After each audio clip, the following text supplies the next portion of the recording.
이 영상은 클로바 더빙으로 제작되었습니다.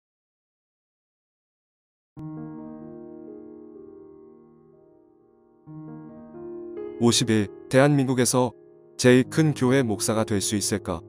저는 개인적으로 훗날 하나님이 도우리 교회에 부흥을 주시면 건물을 크게 짓는 것보다 땅을 더 넓게 구해서 교인들이 주말 농장처럼 놀러와 원두막 나무정자에서 예배 끝나고 나면 가족들이 둘러앉아 오순도순 삼겹살도 맛나게 구워 먹고 밭에서 직접 따온 상추나 고추나 깻잎으로 쌈도 싸먹을 수 있는 그런 쉼과 힐링이 있는 전원교회를 꿈꿉니다. 또한 민들레, 엉겅퀴, 방풍, 미나리 같은 각종 신선한 채소나 도라지, 우슬, 더덕, 지치 같은 약초도 많이 심고 제철 따라 여러가지의 약초로 효소도 담고 몸에 좋은 약초로 만든 약된장도 담고 싶습니다.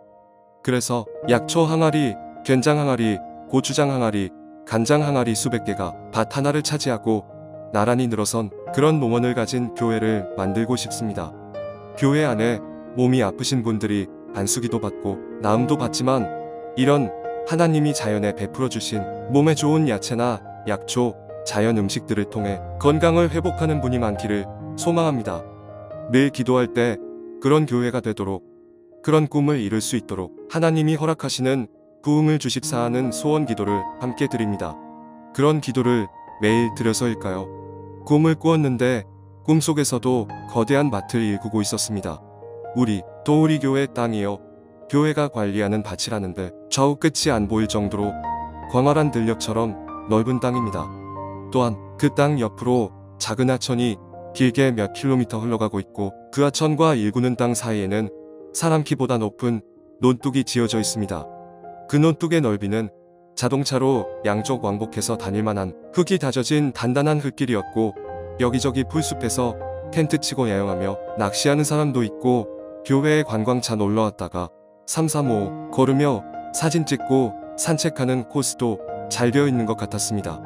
그 밭에서 일을 하고 있는데 내 몸의 옷차림을 보니 너무 멋있는 제복이었습니다. 아웃도어 캐주얼 등산복처럼 생겨서 활동성도 있고 보기에도 광고에 나오는 첨단 경비업체 직원 복장처럼 세련되고 멋있어 보이고 그대로 사무실에 앉아서 일해도 깔끔해 보이는 실용성 있는 옷을 입고 있었습니다. 나를 돕는 여러분들과 극히 높은 논둑 바로 밑에서 무엇인가를 작업하고 있었습니다. 자세히 보니 쓰레기를 줍는 것입니다. 관광객들이 버렸는지, 낚시꾼들이 버렸는지, 주말 농장에 왔다간 교인들이 버렸는지, 이 넓은 논둑길을 오고 가는 사람들이 버린 각종 오물과 쓰레기들이 약초와 각종 부성귀 농작물이 자라는 밭에 이리저리 숨은 그림 찾기처럼 버려져 있는 것을 찾아내 치우는 작업을 하고 있는 것입니다. 누가 논둑 밑 밭고랑까지 내려와 똥을 싸놓고 가셨는지 그 배설물 위에 휴지를 얼기설기 뭉친 채 그냥 버려두고 간 사람도 있습니다. 그래서 똥은 그 밭에 구덩이를 파고 흙으로 살짝 덮어주고 휴지는 준비해 놓은 쓰레기 봉투에 담고 담배꽁초나 과자 봉지 등을 편리한 자동 손 집게를 이용해 주워가며 청소를 하고 있는 것입니다.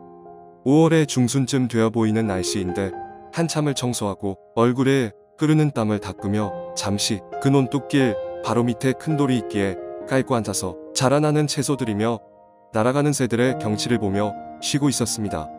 그런데 바로 내 머리 위 논둑길에서 두 사람이 싸우는 것처럼 목소리를 높이며 언쟁을 벌이는 것입니다. 키가 사람 키보다 높은 위치의 논둑길이고 그 바로 밑에 밭에서 앉아있으면 밑에 누가 있는지 잘 안 보이는 상태입니다. 나는 누가 왜 싸우는가 하고 그분들의 이야기를 본의 아니게 엿듣게 되었습니다.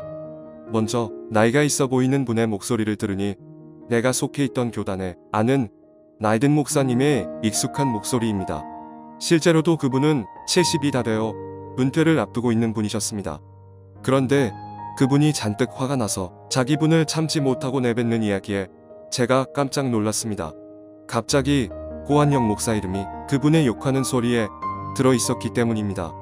어떻게 저렇게 새파랗게 젊은 고한영 목사가 대한민국에서 제일 큰 교회 목사가 될 수 있나? 이것은 말도 안 되는 일이지. 나는 70평생 하나님께 얼마나 충성했는데 나한테 그 영광의 자리를 주셔야 하는데 젊은 놈이 목회를 얼마나 했다고 대한민국에서 제일 큰 교회 목사가 될 수 있느냔 말이야. 하나님이 하나도 공평하시지 않고 분명 잘못하신 일이야. 에이 신경질나. 이건 말도 안 되는 일이야. 이런 대화를 하면서 바로 논뚝 바로 밑에 내가 있는데도 아무도 없는 줄 알고 계속 내 이름을 거론하며 하나님께 불평과 원망을 쏟아내고 내게 험한 욕을 해대는 것입니다. 나는 당황스럽고 민망한 상황이라서 가만히 그분들의 이야기를 듣고만 있었습니다. 옆에 있던 부목사님처럼 보이는 30대의 젊은 목사님이 그 화내는 목사님을 진정시키며 이렇게 이야기하는 것입니다. 목사님 진정하시고 제 이야기를 들어보세요. 그 젊은 목사님은 아주 차분하게 원로 목사님을 다독이며 이야기를 하시는 것입니다. 하나님과 그 젊은 고한영 목사 사이에 우리는 알 수 없는 그 둘만의 약속이 있기 때문이지 않겠어요? 하나님이 무언가 약속하신 것이 있어서 고한영 목사가 부족해도 나이가 젊어도 그 부흥을 주신 것일 테니 우리는 함부로 맞다 틀리다 욕하고 판단하면 절대로 안 될 것 같아요 하면서 그 은퇴 앞둔 원로 목사님을 진심으로 위로하며 성질내며 화내시는 그분을 부모님처럼 선생님처럼 다독이며 길을 지나가시는 것입니다. 점점 그 두 분의 모습이 저만치 작은 점처럼 멀어져 갔습니다. 꿈속에 나는 그분들의 이야기를 새겨들으며 아까 하던 모습 그대로 땀을 흘리며 그 밭에 떨어진 우물과 쓰레기들을 주우며 묵묵히 일을 하다가 꿈이 깨었습니다. 꿈이 깨면서 비록 꿈이지만 꿈속에서 듣게 하신 그 이야기가 마음의 메아리처럼 내 가슴에 북을 둥둥둥 치듯이 큰 종을 대행대행 울리듯이 잔잔한 파문처럼 가슴 깊이 깨달음이 왔습니다. 아, 이 꿈은 나에게 미래에 대한 소망을 주시는 언약 꿈이구나 하는 생각이 들었습니다.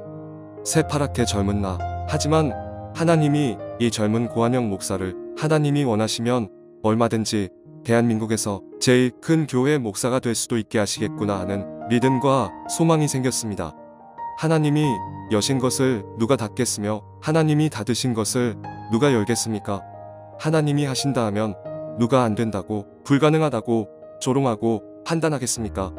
하나님이 가까운 훗날 이렇게 해주시려고 미리 기도하라고 믿음과 영성과 성품을 준비하라고 꿈을 통해 미래 계획을 알려주셨을진데 더 인내하고 더 겸손하고 더 충성하고 더 엎드리고 더 기도하고 더 순종하는 하나님이 마음껏 들어쓰실 수 있는 예수님의 성품을 온전히 닮은 주의 종이 되기를 소망합니다.